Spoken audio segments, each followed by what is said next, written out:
Welcome back to the Alcohol Free Revolution podcast. Today, we welcome a very special guest. She's an author, alcohol free mindset coach, and host of the Big Drink Rethink podcast. It's Anna Donaghey. Anna's book, What Are You Thirsty For? Rethinking Alcohol and the Life You Want, is one of the most refreshing and honest takes on our relationship with alcohol that we've come across. If you've ever said to yourself, I'm not drinking tonight, and then found yourself doing exactly that, then this episode is really going to hit home. Before becoming a coach and an author, Anna spent 25 years as a strategist in the advertising industry, working for some of the biggest brands in the world. And that background gives her a complete lens on why we drink and why it's so hard for us to stop. Regular listeners of the show will know that Steve and I are big fans of the Big Drink Rethink, Anna's podcast. So this is a conversation that we're really looking forward to having. Anna, welcome to the Alcohol Free Revolution podcast. Thank Welcome you. along, Anna. Thank you very Lovely much to have you. indeed. Yeah, thank you. Thank you for the intro. Very nice.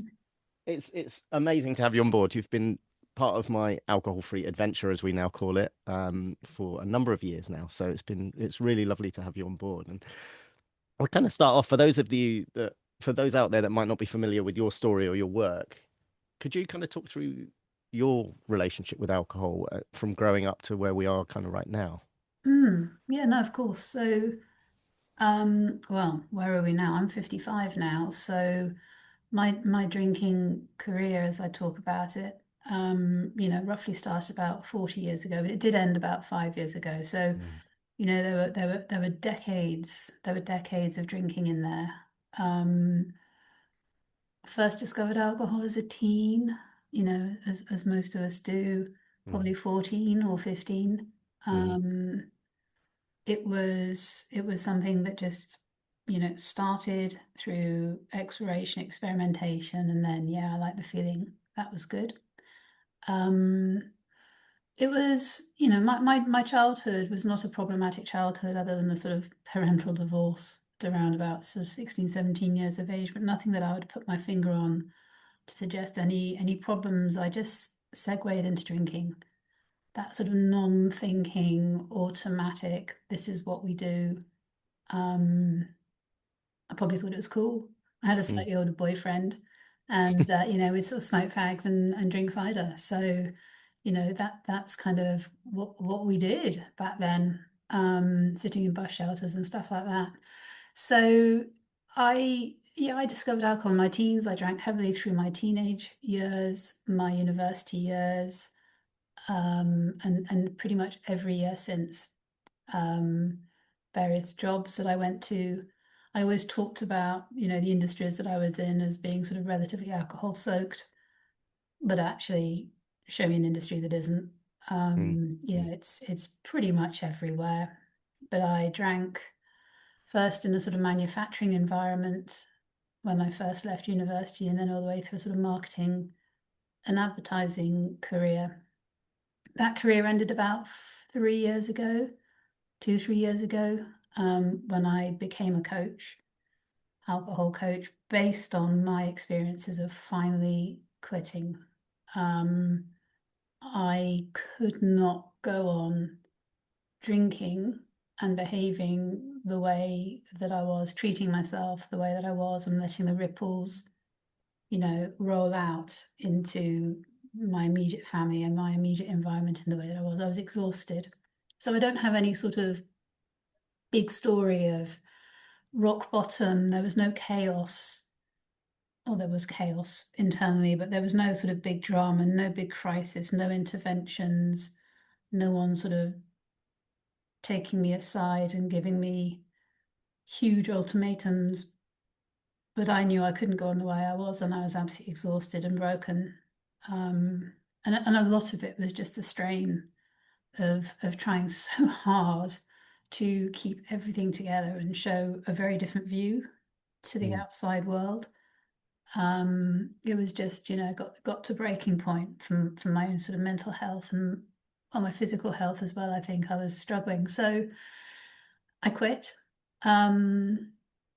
Really interesting though that it was off the back of, at least 25 years in an advertising industry where I helped build the stories, the influence, the persuasion to by brands and products, some of which were alcohol brands and products. So I do sometimes describe myself, probably a bit meanly, but a bit harshly, as sort of poacher turned gamekeeper. I lived inside those stories. I lived inside the stories that I helped create, really. So maybe some people have said as of, oh my God, but actually, do you know what I mean? It's a culture, it's a narrative we all live within. So I quit finally through the This Naked Mind approach, which I know you're very familiar with. I did their sort of signature long, sort of year-long path. It was called The Path, and it was coaching led, but quite a big group. And the content was fabulous. The approach was life-changing for me. And I went back after that and said, can you, train me to do that, please? Because, that's what I wanted to do. And that's now what I've been doing for the last couple of years is coaching inside my own practice, but very much aligned with those methods. Yeah, I know. Thank you. I mean, I noticed that, you trained under Annie Grace and This Naked Mind. That was kind of, I know, speak for James as well, kind of my introduction to it myself through the 30-day alcohol experiment, and James through This Naked Mind. And that was very foundational in your own coaching. I know I'm jumping ahead a little bit here, but at what point did you start to think, right, maybe I need to write my own book? That's a really good point, a really good question. I never wanted to write a book which was necessarily a memoir or a how I quit sort of book. I mean, there are some brilliant books out there that do all of that. I think what I noticed is, as often happens in life, you just start to make sense of all of your experiences, and my advertising world and then my own alcohol struggles seem to come together in quite a unique way, that I wanted to really explore the human behavior side of why we drink and not necessarily the how to quit. I mean, I help people quit, but I think something that I bring uniquely to it from my advertising background is that human insight of, the beliefs that have been created and how we come to sort of build whole narratives around stuff, the influence of the advertising industry, the marketing, etc. So this is a very long answer to your question, by the way. Okay. I saw an opportunity and felt very deeply about writing a book which was upstream of problems. So not a book for people who are in crisis, and not a book for people that the wheels have fallen off and it's all gone horribly, horribly wrong, but just a book that questions our drinking and the narratives that we live within and why we drink and the roles we give it to do, and to possibly write the book that I wish I had had 25 years ago to point where it could all go, and that there's actually a better way. And that better way is sort of better ways of managing our emotions, better ways of creating more powerful stories that we can live within instead. So I think it was because I saw a gap. I think as my coaching took off and I realized that the greatest need for coaching, and the people who I tend to coach most often, is that massive middle ground of drinker for whom there isn't actually a huge crisis yet. Yet. They can be called the sort of the grey area drinker as well, but it's more about, as I say, being upstream of the actual chaos and throwing away. It's an awareness book Completely. as much as anything. I know you describe it as a what if book rather than a how to, and I think that captures it so well. Because I'll be honest, you first came on my radar probably about maybe a year and a half, 2 years ago, and somebody forwarded me the episode of the Big Drink Rethink where you really delve into the advertising side of it, and that Mm. I kind of knew. I kind of knew a lot of that anyway. I was already 3 years sober, but I remember playing it to my wife in the kitchen, going, "Oh, you've got to listen to this. This is such an incredible narrative around alcohol," and I regularly point people in my coaching clients to the Big Drink Rethink, and particularly that episode, because once you understand the cultural backdrop, if you like, that's created through. I think you talk about it actually in the book about billions and billions of dollars spent by alcohol and the big alcohol to create this. Now, when you have we have a phrase that we use quite a lot, which is when you're inside the jar, you can't read the label. And I think that's so closely tied to alcohol advertising and the world around us, and what we're told literally from the day we're born to the day we die is that why would you not drink? Yeah. And having an aware, and you're completely right when you talk about awareness, and I think you really have carved out like a real USP, I think, with that, Anna. And I don't really know anybody else that kind of Speaking does my that. language there with the USPs and all that. So, Yeah, no, well, I'm from a, well, there was a gap. I think you genuinely, you're right. I think, that there was a gap, and I think that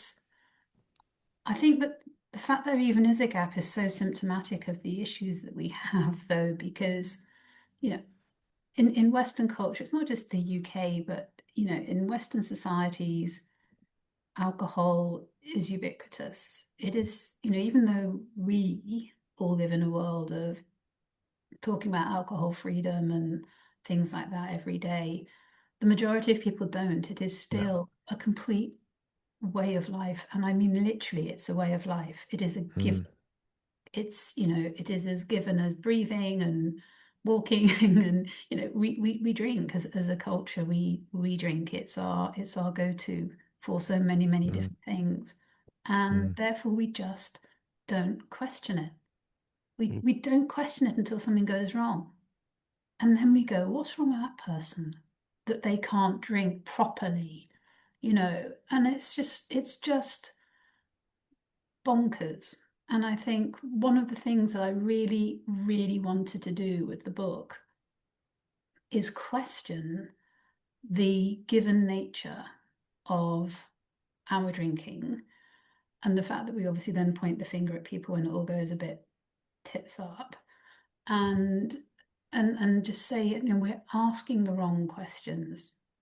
But asking the wrong questions, but if we have to wait until people get to a crisis or a problem and then say, are you drinking too much? Then we as a whole country, whole culture are asking the wrong questions. And the book comes at it from the question of, is your life good enough? Don't wait until things have gone wrong before you question alcohol. The question we should all be asking ourselves, in my opinion, my humble opinion, is your life good enough on every dimension? And if it's not, it is just worth taking a look at whether alcohol has got anything to do with that. Because a little bit like the sort of the fish that swims around, or the frog rather, that sort of gets put into water and heated gently, alcohol can affect us and change our environment and change the dimensions of our lives in ways that we don't even notice. We just don't notice. So unless we actually stop and question it, we are on a sort of a natural trajectory, for want of a better word. So again, upstream of problems, it's just about have a look. Just be curious curious. and Yeah, that's the word you confident. use a lot. I always regularly hear you say we're curious. I think that's such a great lens. It's Uh, it's it's the lens for me, because it's there's no shame attached to curiosity. There's no blame. There's only growth. There's only opportunity. There's only, possibility attached to just saying, I'm just going to get curious mm, about what I drink for and why, and maybe why I drink in the pattern that I do, or why I drink as much as I do.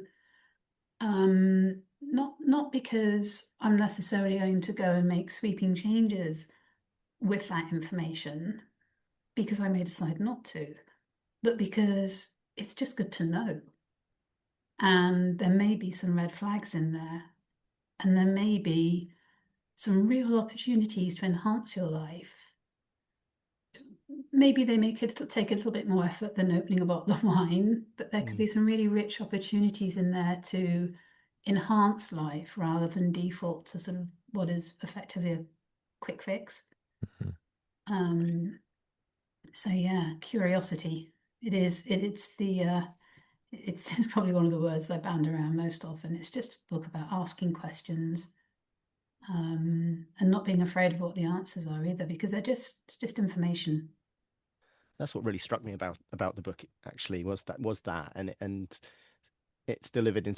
I personally listened to it on audiobook. I know we were talking before we started about sometimes these types of books are often well received in that way, but it just delivers it in such a way that's very curious, that it's not intrusive. I loved that. It was just like, is it serving you? Is your life, could your life be better without it? And I know that's the way it works through the book, and I absolutely loved that about it. Something you referred to in the book that as well that I really loved was viewing alcohol as your CEO. Yeah. And could you explain a little more to our listeners what you mean by that? Yeah, sure. So, I mean, it's an analogy, obviously, for, he or she who rules the roost in terms of, the operating system. You think about any organization or any corporation or business that has a CEO, it's the one who sort of tends to rule, and govern. And within the context of the book, I refer to alcohol as our CEO, but in terms of it being our chief emotions officer. Yeah. So when I was 15 years of age and I was having a fag and, drinking cider with my boyfriend, I wasn't aware at the time that I was using it to manage my emotions, that I was giving alcohol a job to do. It was making me feel grown up. It was helping me define myself. It was making me feel more confident, less self-conscious. I wasn't aware of these things. None of us are in the moment. But when we discover alcohol and we discover that it can do those things for us, it can make us feel a certain way, we can often call off the search for other things. I know the thing now. I found the thing that can flick a switch and make me feel X, Y, and Z. And that goes with us through life, through virtually every stage of life. Life is, it is just a massive sort of pathway and route through lots and lots of different emotions. And we use alcohol to manage those emotions. And in the book, I use this analogy that, first of all, it starts off as our PA. It's a thing that we can ask us to help us on occasion with certain tasks. But before we know it, unless we are careful and unless we sort of question it with curiosity, it can become, promoted through life. It can gain traction and it can grow in its importance. And certainly as you go through life and you hit emotions of a different type, sometimes with real force, grief, trauma, loneliness, overwhelm, stress, burnout, you name it, life will throw it at us. If we are already used to that delegation, giving alcohol the job to do, then very, very soon it can grow in its importance in our life and become, the chief emotions officer.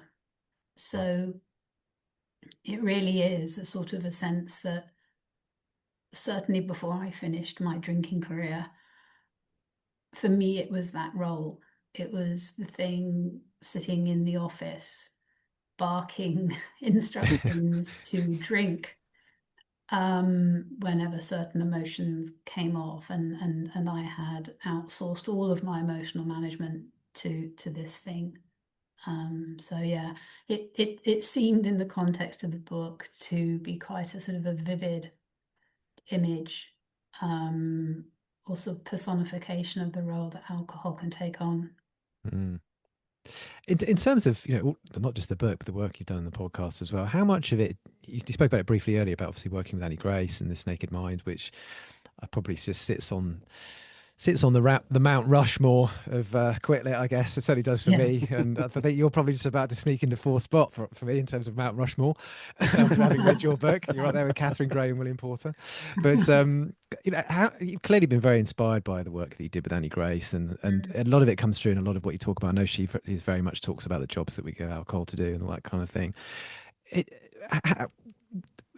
what's the actual unique spin? Obviously, you coming from the alcohol industry. Well, the advertising industry, working with alcohol brands, and then adding that to the work that you've done, through working with Annie Grace. What do you think is the unique thing that sets you apart from perhaps some of the? I know you don't particularly like the term quit lit, but what makes your book a little bit different from some of the other things that are out there? I think the upstream sense of it, Mm. definitely. I think this notion that we shouldn't wait until we're in crisis before we question our drinking. It's about expansion, right? It's about expansion, not restriction. Yeah, it really is. It's about opening up, with alcohol in our life, it can close down and then finally it can reach a sort of a crisis point. And for some people it can reach a crisis point and it can have us looking at a life that's smaller, Mm. um, and trying to find a way back. And I think, what I've definitely tried to do with the book is encourage just a bit of an audit, um, and an awareness. And it is genuinely this notion of, is your life good enough? Is your life good enough, or could it be better? So, the thing is, James, some people could turn around and go, yeah, my life's great, but it could be even better. Mm. And I remember I had this only about sort of 7 or 8 episodes into the Big Drink Rethink, I can remember interviewing a lady who was absolutely brilliant, and she said to me, "Oh, Laura," and I think about episode 8, and she said to me, "When I was." She was CEO. She is very successful in her career. She was literally thriving from a successful perspective, from a business perspective. And she said to me, I just woke up one morning with my sort of 50-second hangover of the year or something. And I just said to myself, dear God, woman, if you can achieve all of this whilst drinking, just imagine what It's a you could great frame. achieve if you didn't. It's such a So good when, frame. it's just this sense of life could be good, but could it be great? Mm. And I think what sort of, I hope what sets me apart in that quit lit world is I'm also controversially not starting off from the perspective that you need to quit. I think you need to understand, and Mm. then you can do what you want with that information, as far as I'm concerned. Mm. And Mm. that is a different, that is a different perspective. Of course, I live the joys of not drinking every day. And for me, quitting was absolutely the right and necessary thing to do. But as I say at the beginning of the book, it's no more my job as a coach to tell you to quit than it is to Mm. tell you what color pants to put on in the morning. Mm. I just want you to be aware of the information, and we're all adults. We can all make very grown up and mature and informed choices as long as we have the information, as long as eyes are wide open and we're aware, and our choices are free choices and not just automatic sleepwalking. So I yeah, definitely think that made all of the difference in me going alcohol free was Mm. education. It yeah, was the books that did it for me. I've spoken about it on the pod loads of times, the books that I read, and we've already spoken about it, and obviously yours wasn't published at that point, but mm, I read 3 books that completely rewired my mindset around alcohol. And once I understood what was going on under the hood, not just the stories that yeah, I was telling myself, everything changed. It sounds so cliche to say that, but honestly, it was those 3 books that completely rewired my thinking. And after yeah, that, I had a completely different perspective on it. yeah, And I'm sure if had your book been around 5 years ago now, I would have read it and it would have had the same effect. But it's educating yourself and understanding and making it about curiosity and not about you're so right when you sort of say, okay, maybe life is okay, but could it be better? And I always ask people one simple question, and that's, is alcohol making your life better or worse? Mm. Simple question. And if it's, Yeah. and if you're in, I remember going out on a limb, I think if you're in your 40s, your 50s, I don't think anyone can really say that alcohol, they don't have a sense that alcohol isn't, you know, affecting their health in some way. I think it's different when Yeah. you're in your 20s and 30s because of what you spoke about, because it does a different job for us then. But when we get into midlife, it's not doing those jobs. And, most of the people that I work with are in their 40s and 50s, and everybody comes on the calls when I first meet them and they just think it's just me. I've got this problem. Everybody else is fine. And I can't seem to handle my drinking anymore. And I'm like, you're the same as absolutely everybody in midlife is having these thoughts about alcohol, but it's just not what Yeah. the world shows us. It's not shown to us that way. But it's No, so natural exactly. in midlife. It's so normalized in midlife to question it. I think that's true. And I was talking to someone the other day and I was saying that, we live in the most anxious and overloaded and performance pressure generation in history. And into that reality, we have placed a substance That that makes it worse. promises relief. Yeah. Well, it promises relief, it promises connection, it promises reward, it promises release. And and actually, truth be known, those first few drinks, they deliver just enough of that to keep us reaching for it night Mm, after night without examining, why. And that isn't weakness on people's part. That isn't failure or character flaw. It's genuinely what happens when a sort of multi-trillion pound industry spends decades engineering the story that alcohol is the answer to all of these things. And I think that generation, the midlife generation, who have it is where the drinking problems are possibly the greatest, because we've got the history. It's so ingrained. The younger generation are making different choices now. And it's not to say that they're not drinking, but they haven't got that 10, 15, 20, 30, 40 years of ingrained behavior. But there's a sort of 50-year-old, 60-year-old conflict going on Mm, amongst the age group there that's, yes, alcohol is taking more than it's giving. And I think people do know that, but we don't know what the alternative is because we've never, ever looked for it. And mm, therefore, life without alcohol feels shit scary because it's our coping mechanism. It's mm, what we've always had.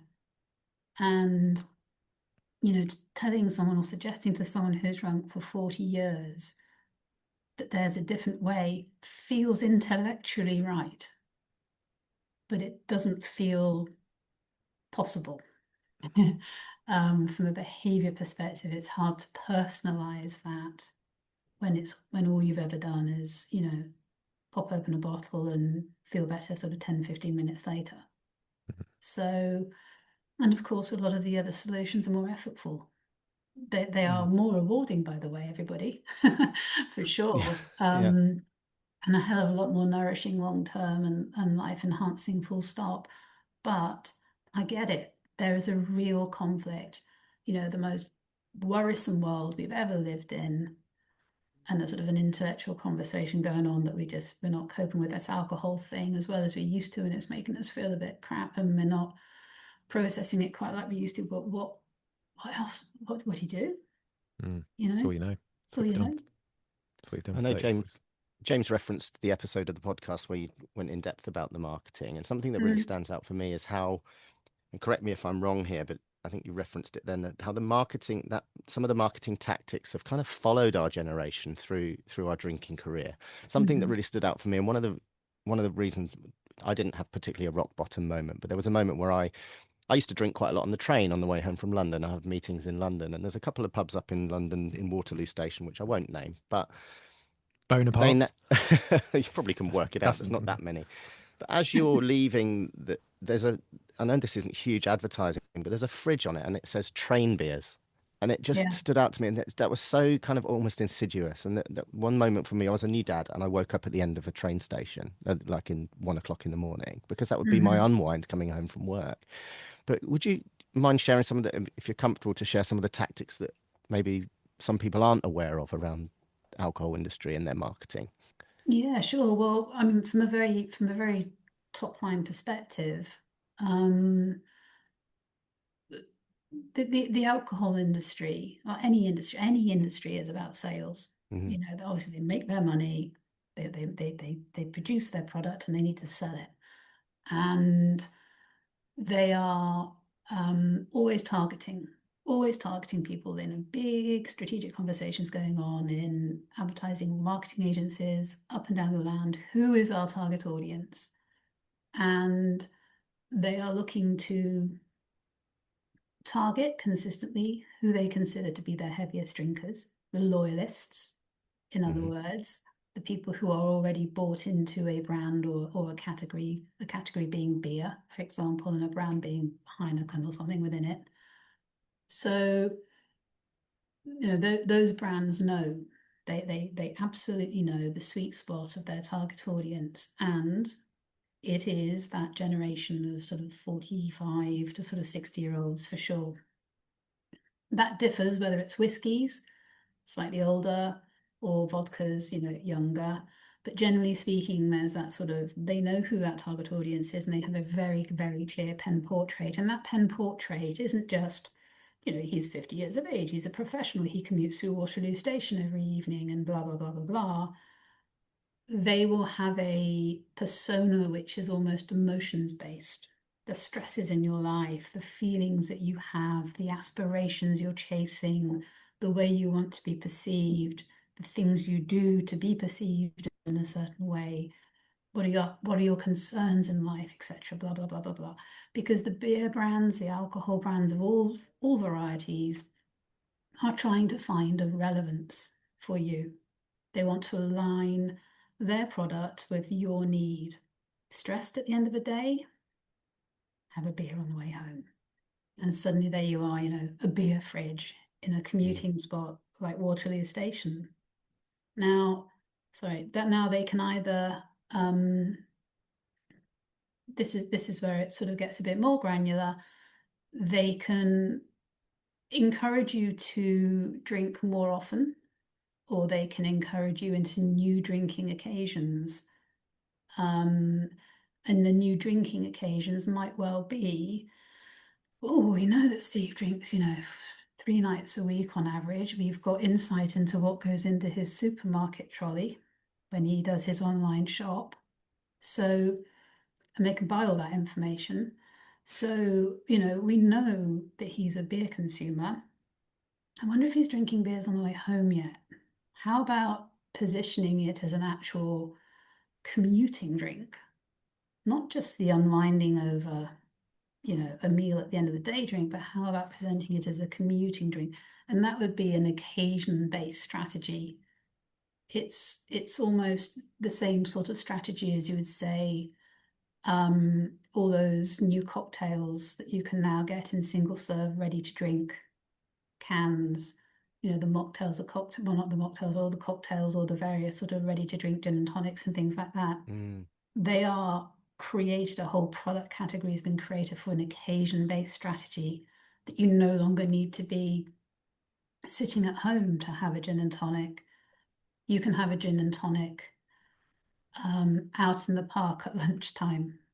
Hymns o'clock, right? Yeah, absolutely. Or, you know, we know that certain people don't want to drink beers on the way home or have a beer in Waterloo Station, but what if they had a little ready to drink cocktail in their handbag? Let's make it slim and let's make it look feminine and let's make it look sophisticated in a way that drinking on the train typically isn't. Isn't. You know, so it's Oh, all it's the so time. sophisticated. So, I've been there, believe me. I was never in first class either. I was Oh, no, squeezed no. up in the corner on the way home. No. Um, all the Yeah. time thinking, you know, what need are we filling? How are we going to make it accessible? How are we going to market it? How are we going to make it feel aspirational and, you know, not grotty? So yeah, all the time. I think, It's terrifying, isn't it? How manipulated we are. It Oh really my is. I want gosh. to ask you actually on the subject of coming from a marketing background. What's your take on alibi marketing with 0%, Heineken Zero sponsoring like the F1 and Guinness Zero sponsoring the Six Nations? What's your take on all that? my take on it is it's highly questionable. Mm, Um, it's it's a great ploy to keep a mother brand like Guinness in front of an audience when either alcohol advertising isn't acceptable or it's sort of slightly scorned upon. So the example there being, Guinness Zero sponsoring the Six Nations, Mhm. people just remember Guinness, if yeah. I'm honest. And Mm. I'm not saying that just from sort of an anecdotal point of view. I read a report a few weeks ago that suggested that with that kind of marketing, it is the mother brand that is remembered. So sales of Guinness go up during that period of advertising, obviously not just Guinness Zero. And really, the thing that sort of is the bugbear for me is for the younger generation. And I'm literally talking sort of 11, 12, 13 year olds. They don't know the difference. Yeah, I've read that as well. Mm. That's, Mm. They don't know the difference. mm, So, that I think is possibly for me the thing that makes it more problematic is we're not talking about someone like myself who can go, the difference here is they're advertising the 0 0.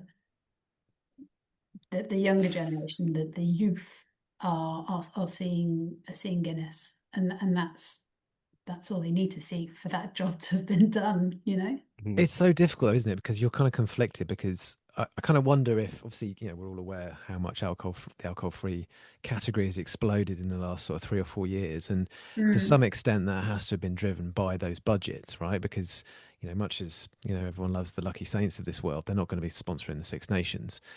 Just don't have that kind of money. So no. it's a difficult one because I can, and I don't, to be honest, I don't honestly know where I stand on it because I do feel quite conflicted. Because I completely agree with everything that you said there. It Mm. does feel a little bit disingenuous of big alcohol. Mm, But then I just don't think the awareness in the category would be there without those sort of sponsorships. So it's a bit. yeah, no, I do think it's a conflict because I do, the first time I ever saw, I have to admit, I mean, the first time I ever saw that it was Guinness Zero, I was like, that is so refreshing. That is Yeah. so refreshing. Mm. That is, that an alcohol-free product, not brand, of course, because Guinness has got the alcoholic version, that the alcohol-free product is the one being pushed to the forefront on such a national stage. That, my friends, is progress. I was like, yes. But actually, as time's gone on and I've read more about the impact and the stories that are actually settling, Mm, particularly with the younger generation, I think it's a nuance that's sort of lost on a lot of people. mm. Yeah, makes a lot of sense. I was at an F1 event last year in Austria, which was sponsored by Heineken Zero. Couldn't buy Mm. couldn't buy Heineken Zero anywhere. I mean, there was beer tents everywhere selling Heineken, and none of them were selling Guinness Zero. Well, I this was is just a bit this like, is what? it. I was Ridiculous. coaching someone this time last year, or sort of March last year, and the Six Nations were going on, and they were, a big rugby fan, and they were off to Wales for one of the big Six Nations meetups. Mm, And yeah, we'd done the whole, okay, let's visualize your day. Let's think about how it's going to go, how you're going to get ready, what you're going to do, what you're going to do when someone asks you for a drink, and what your response is going to be, and sort of walking through the whole thing. And there was absolutely no alcohol-free lagers, beers, or Guinness available at the Millennium Stadium. And That's I, bad. despite the sponsorship, and that's where you just start thinking, you know what, that really grates mm, because you're pushing a story potentially for the publicity and the responsibility, the responsible side of things, but you're not actually backing it up with availability, which I thought was just a bit crap, to be honest. Yeah, that's really surprising, and that's a shame to hear that because I think yeah, I'm with James and yourself on that. I do think it's very conflicting, but I also think Guinness, when I speak to people about alcohol-free alternatives, Guinness is absolutely leading the way at the moment Oh because yeah. it's such a great that's an brand, incredible and I think product.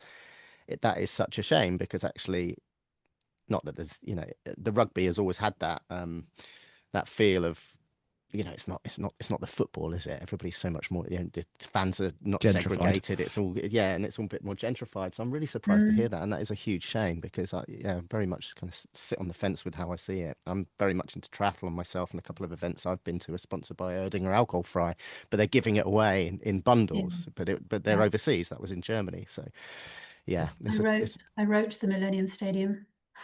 oh. I literally And what did did. they say?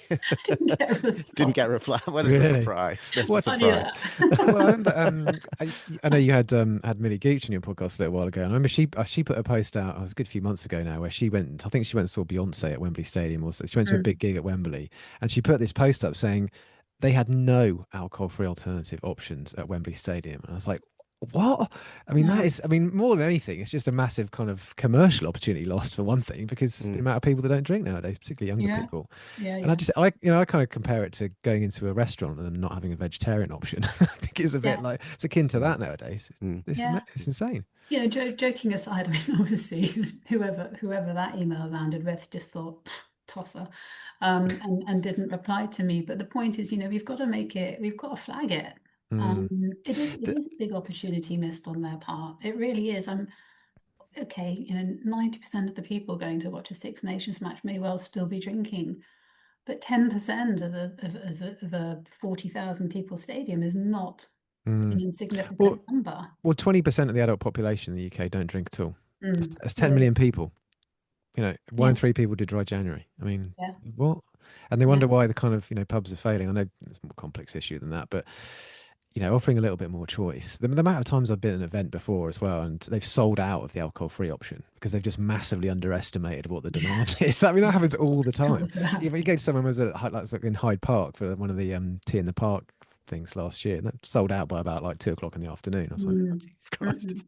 Yeah, It's yeah, but yeah. then you walk into something that really grinds my gears at the moment. My local Waitrose, or in all of the Waitrose, they have this offer that seems to run pretty much every month now, which is buy 6 bottles of wine, save 25%. And Hmm. I'm kind of, and this is a classic example of when you're inside the jar, you can't read the label, but buy 6 bottles, Mm. encouraging people to buy 6 bottles of wine. And in Waitrose, it's literally just all middle-aged people of our age just clanking along all the aisles, cart just full of bottles of wine. Yeah, it's like harks back to the 90s when we used to go on booze cruise to France to get loads of cheap beer. And I'm just kind of like, is that Yeah. really responsible these days? 6 bottles of wine? I walked in for one. I've left with Six. six, but it's Yep. great because one of them's free or I mean, 25. it's mental, but you are going to, if you've got Yeah, more booze in the house, you're going to drink yeah, more booze, right? It's common. yeah. That just really annoys me, really Yeah. irritates me. No, but again, it goes back to the marketing Mm. persuasion. Mm. Mm. Um, right there and then stood in the supermarket. Oh, you don't want to miss out on that promotion. Of course you Goodness Mm. don't. me. There's never any 0 bottles of wine in there either, which is a No. No, bit like, no, no. At Christmas, you normally have to walk through a valley of Baileys and vodka to get to the fruit and veg, right? Mhm. It's like yeah, and we wonder why. We wonder why. Yeah. The promotion of the promote so the basic marketing of alcohol, the strategic positioning and the leverage against different emotions and stuff like that. That's one thing, but the whole science behind promotions and aisle setups and that the eye level at which alcohol is, various shelving and Mm. it's incredible. It's we think that we go into supermarkets in charge of our own decisions. We're really no, not. no. We're really not. I'd really love to ask you, Anna, a bit more, just to sort of pivot for a moment, just to Mm. speak a little bit about the Big Drink Rethink, because Mm. and obviously we've spoken about the book and everything, but I'll put it out there. I honestly think your podcast is the gold standard of podcasting in this space. I think it's absolutely fantastic. The amount of research that goes into all your episodes, particularly the toolkit episodes. I think the one thing that obviously, this podcast is a little bit different because it's more conversational. It's Steve and I kind of talking crap all day about being alcohol free. But I think, clearly the episodes that you do on your own are very, very well researched, because it must be incredibly difficult to talk for 45 minutes for an hour. So I can only imagine the amount of time that goes into them. And some of the guests you've had on as well have been, really amazing guests. And we pinched one or two of them, having heard them on your show. So great to get you on. But I just, and I obviously the podcast came before the book. And what's next for the podcast? What just talk to me a little bit about the podcast, because it's I know you won awards for it as well, which well you've been nominated for I all some didn't awards last. Well, you were win. nominated. I I voted for was you. I not. did too. Thank you. I I did voted too. for you. No, I didn't win. I was not. I was nominated last year for ITV's Be Creator Podcast of the Year, Brilliant. which I was super chuffed about. I mean, I have to admit, I was made up about that. I do.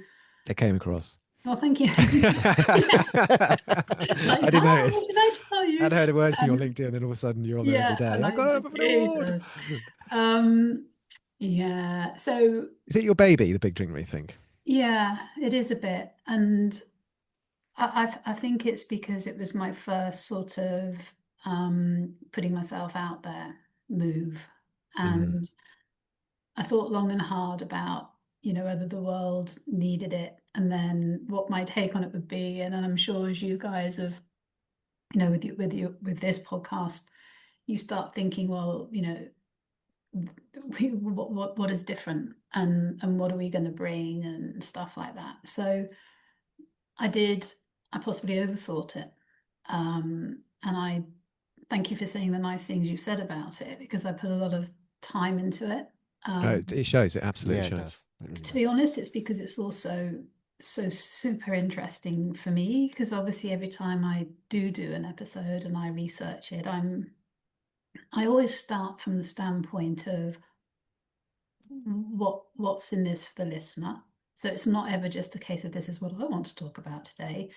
It might be based on emails that I've received, or coaching that I'm doing at that time, the things that are coming up, and I think, oh, I should cover that. I should cover that. I should do an episode on that. Create a tool for that. So it is informed by what I think people do need to hear, or the tools they benefit from. And I suppose from my own perspective, I never really want to put out episodes that sound crap. So I do my background research, and particularly if I've got somebody coming on who I respect, and I respect the time that they're giving me to do it, and I want to make the most out of the sort of 45 minutes or so that I've got with them. I think, how can I best use this time? So it does take up a lot of time, but I love it. I absolutely love it. It's been the best thing I've ever done. Oh, it's wonderful. I Apart love from the being episode you did with elected. Dr. Anna Lemke as well from Dopamine Oh my Addiction. When I saw God. that pop up, I was like, bloody hell. Wow, she's got her on. That's a fantastic guest. Did it come across? I was absolutely, I love that woman. Yeah. I Yeah. You did. love that woman. Yeah, the book's I'm fantastic. more nervous before that episode than I was on my wedding day. Really? Yeah, Yeah, yeah. totally. I've got to ask you actually, because one thing that really jumped out to me is when we were kind of planning to do a podcast, when I looked at the guests you had on, you had really big guests on literally from the outset. I remember you had like Adrian Charles on like the second or Yeah, third episode, and then I think I just William got Porter lucky. came on. I think you had Professor David Nutt in the first sort of few episodes. How did you get such big guests when you hadn't even done an episode at that point, or you barely done an episode? How did you Shall I pitch take that? notes here, No, James? honestly, I was because we've had some really great guests on. Obviously, Mm, we've got you on today. We're delighted about that. But we've kind of built up over a bit of time. But you yeah, literally came out firing from almost the first second episode. How? yeah. It's sort of been downhill ever since. Is that what you're saying? No, but when you had Um, Adrian Charles on, who's got quite a lot of profile, I was a bit kind yeah, of. You've only done two episodes. How I did got that work? lucky. I don't know. I mean, I literally, because I was so, if I'm going to do this, I've got to do it well, kind of You paid him. attitude. I think I just came out swinging, and I just very tenaciously went straight off the bat to a few people to say, would you? And I was probably gobsmacked myself, and they came back and said, yeah. Um, I think it helped enormously that Adrian had just had a book out. Yeah, it's a And strange book that I thought. it is a strange book, I but didn't buy into that at all. I really I wanted him on the podcast early doors, because although, obviously, if you're doing a podcast which is just about quitting alcohol or alcohol freedom, then you probably wouldn't opt to have Adrian on there um, to set the scene. But I kind of did want to, because in terms of the Big Drink Rethink, he has had his own alcohol rethink for sure. Mm, And I Mm. wanted to kind of make the point that it is as valid for him to rethink alcohol in that way as it is for other people to rethink it in their own way. And at the end of the day, although Adrian has sort of reduced his drinking down from something like a staggering 100 and something units a week to about 30 or 40, that for him is moderation. That for him is success. And although it's not necessarily the point that an alcohol freedom coach would want to get everybody to, for him, it makes him happy. If you ask that question, does your drinking make you happy? Are you only drinking on me? Does it make you happy? Is it enhancing your life or taking away from your life? I think the point, he may have changed his mind since then. This is a year or so, 2 years ago now. But at that point in time, he was really pleased with where he had got to. That interesting. was only my second or third episode, and somebody emailed me. Actually, it wasn't an email. Somebody left me a review saying that I shouldn't have basically had him on. Wow. And I remember thinking, well, got you thinking though. Yeah, that's Exactly that. Point of the show, is definitely to spark thought and to have this kind of debate and argument, and what's right for one person can't just be templated onto another. So it was an interest. I was gobsmacked when he said he'd do it. I was, because he was definitely, I sort of fired off an email, and yeah. it was very surprised when he came back and said yes, because it's like thinking a little old me on episode 3, and there's Adrian Charles, a seasoned broadcaster. But Yeah, he was, definitely got you off to a fantastic start, and I think you followed it up with a did, few it big did, ones after it that did as well. help. It did help, yeah, yeah. I think you're right. That goes with it's the name of the pod, isn't it? It's the Big Drink Rethink, and clearly he has rethought that. Even before his book came out, I remember the documentary he did previously on BBC, I think, when he was questioning his drinking, and that certainly Yeah, pricked my ears up at the time. So I think yeah, you're right, and we try to be the same, And at the end of the day, what works for one doesn't necessarily have to work for everybody else. And I think if you start banging the drum saying the only way yeah. is to stop drinking, then you can alienate a lot of people. So there's a few times since then, or a number of times since then, I've coached people who are very, very, very heavy drinkers, and you would probably, if you tallied it all up, you would be able to put it into the sort of 80, 90, 100 units a week Hmm. kind of category. Um, and there are messages within Adrian's book which are helpful. I would always say, yes, it'd be great if if you're taking it down from 100 units a week and you've got to 30, then why not quit? But for some people, for certainly early doors on their journey, on their own path, to be able to pull out some of the principles within Adrian's book, like only drinking the drinks that you value, can get you out of the danger zone of just drinking for the sake of it. And also that principle around noticing the diminishing returns of drinks, that goes along with the same thought. Yeah. Notice when it ceases to have value and now you're just drinking for the sake. That those kind of messages are quite useful, just in that mindful drinking stage of getting people to sort of say, okay, did you really need that 7th drink? So what's I know you took a bit of a break over this. When would it have been? Over, I guess not the summer, but perhaps Christmas. Maybe you're finishing the book. But what have we got lined up with the pod next? Any guess you can hint at, or what are your plans for the pod? It's a really good question. Maybe I need to do a bit of planning. I've got At the nothing. at the moment, it's What are you guys kind doing next week? I know, yeah. At the moment, it's rolling along. I've got probably 2 or 3 months worth of content that I can see.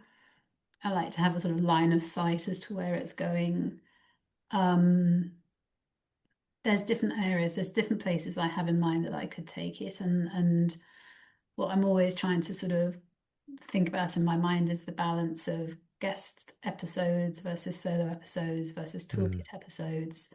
I'm definitely up for collaborations. I'm definitely up for taking it in a slightly different direction. I've deliberately never gone down the route of just wanting to interview people who've quit and, what's your quit story type thing. Mm-hmm. An OTI type angle. But there is, given the sort of the chapter of, or the title of my book, What Are You Thirsty For? I do see an opportunity to bring stories about what people have done, what their answer to that was, and therefore what they've done since they quit. So less the how did you quit and what was your crisis like and that sort of story, but more, the after years and how you've created a more nourishing. So Inspirational. yeah, inspirational, but certainly that wouldn't be the whole. I wouldn't veer off in a whole new direction with that. I think we would have, the sort of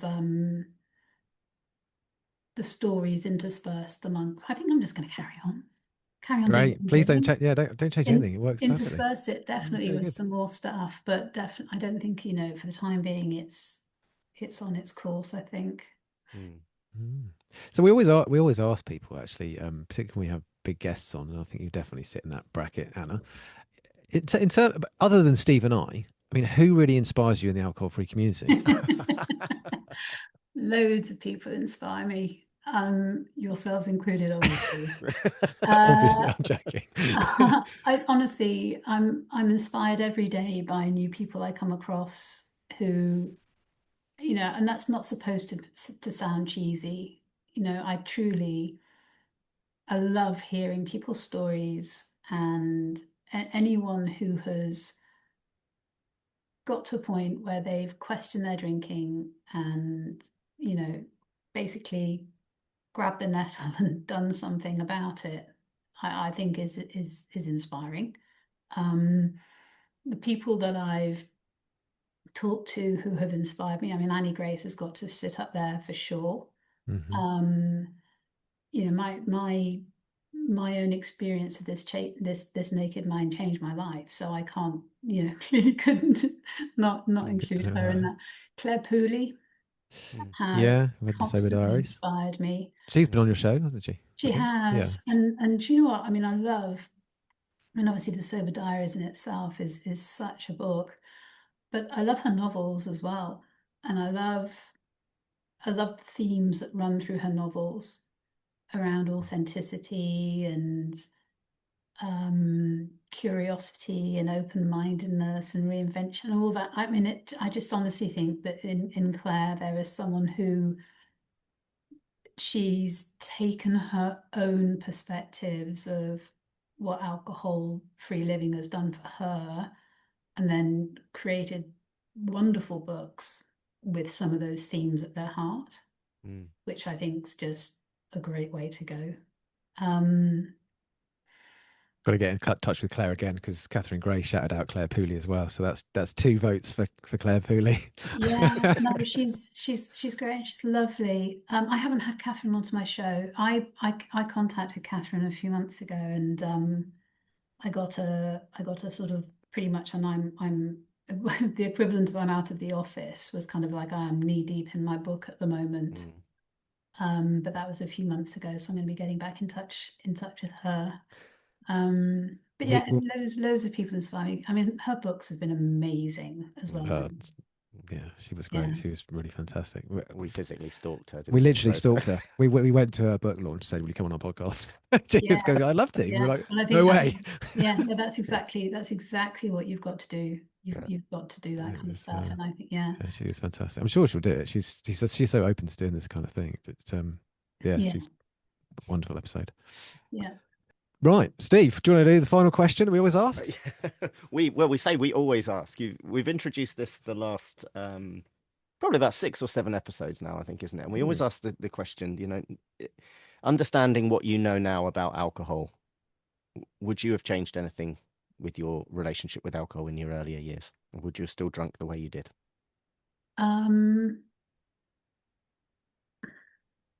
Understanding what I know now, I would like to say, I'd like to say that I would have drunk differently. But you know, if I took that whole analogy of it being the chief emotions officer, and certainly that role that it became in my life, I would like to think that I would not have drunk the way that I did. But having said that, I was 15 years of age. Mm. So what 15-year-old do you know who does what the sensible thing? I don't know. I always say that although my drinking got me into a place where I was deeply unhappy and very, very exhausted and radically needing to change a lot of things, my life since I've given up drinking has been wonderful. And I often think you have to have those contrasts Completely. to know and to feel that. Mm. So, do I regret drinking the way I did? Yes. At the end, I had some great times drinking as well. Mm. You know, and obviously over the course of 30 or 40 years, there were some great times too. Do I wish it hadn't got to the point where it did? Yeah, I do. But I think I feel the contrast with life now more so because it got that bad.